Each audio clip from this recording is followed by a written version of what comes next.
Villanueva, and I'm here to talk to you a little bit about fantasy football and why you should draft running backs over quarterbacks. The road to victory. Drafting running backs over quarterbacks in the first round is vital if you want to win your fantasy football Super Bowl. Many people believe that since the NFL is turning into a pass-driven sport, QBs are the way to go in the first round. Donald Wood of BleacherReport.com also swears that drafting a QB early is a must. I'm here to break down the numbers for you a little bit and explain why running backs over quarterbacks are essential on the road to victory. First, running backs equal more points, and we'll get down to the scoring on how running backs score points versus how quarterbacks score points. Quarterbacks drafted in later rounds are just as good as first rounders. Again, we'll touch on that on the next screen. There are more injuries at the running back position, so stock up. You can't just have the two starters and get by through the rest of the season with just that. So it's important to have 4 or 5 if you can find that many good running backs. Vince Lombardi once said, "If it doesn't matter who wins or loses, then why do they keep score?"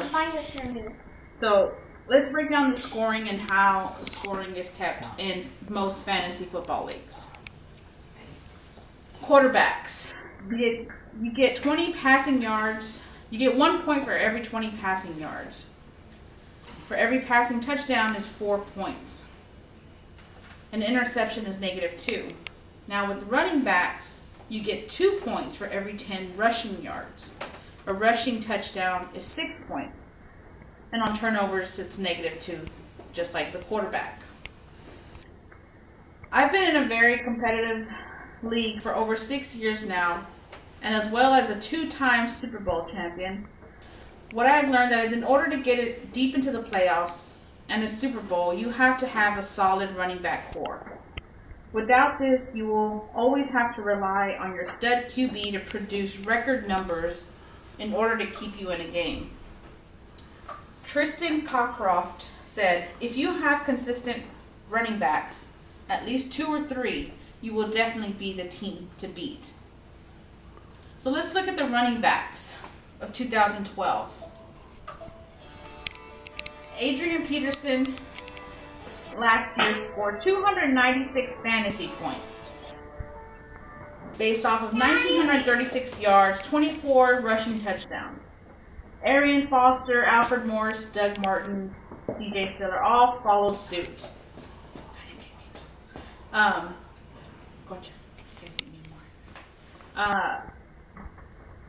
Arian Foster, 234 points. Alfred Morris, 254 points. Doug Martin, 223 points.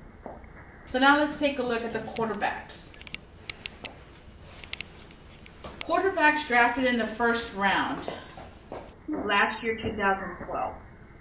Aaron Rodgers was at the top with 218 points.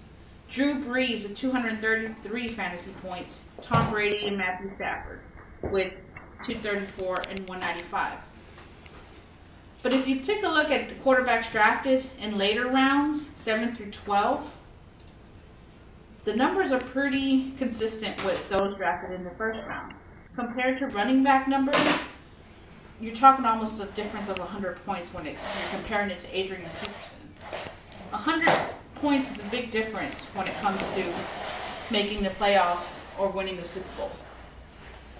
So this is a solid fact on why you should draft a running back over a quarterback, because you don't want to put all your eggs in one basket with just one QB stud.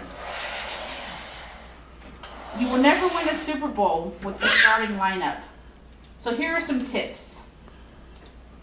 Check the waiver wire weekly. Always look for your sleepers. You're never going to win the Super Bowl with the same people that you draft. So you have to find somebody out there that nobody is looking for. which means following trends, following how they're scoring points. Read up on your on your running backs, and adjust accordingly. See who's hurt, see who the team they're playing, if a certain defensive lineman is out. See if they're going to be able to score like they normally do. You can never have too many running backs. Some people say, oh, well, I already have 3 or 4 on my roster. But if you see an up and coming running back that nobody claims, go claim him, because your opponent might need a running back, and you might need a wide receiver. Well, then that becomes trade material for you, and that helps you build your team. Make trades and build depth on your bench. This is key in order to make the playoffs. You have to have a deep bench because there's bye weeks, there's injuries. You have to have good players on your bench in order to make it far. Study your matchups. Study your defenses. Study your offenses. Anybody that just goes into a fantasy league and thinks they're going to win by just playing whoever ESPN recommends they play is not going to make it. You have to study your matchups. No method is guaranteed. However, I've made the playoffs 5 out of 6 years by following these few tips. There is no passing game without a running game. There is no running game without a solid running back or two. Follow these few tips and you will definitely be a contender every year in your league. Luck is for the unprepared. Do your homework and victory will be yours.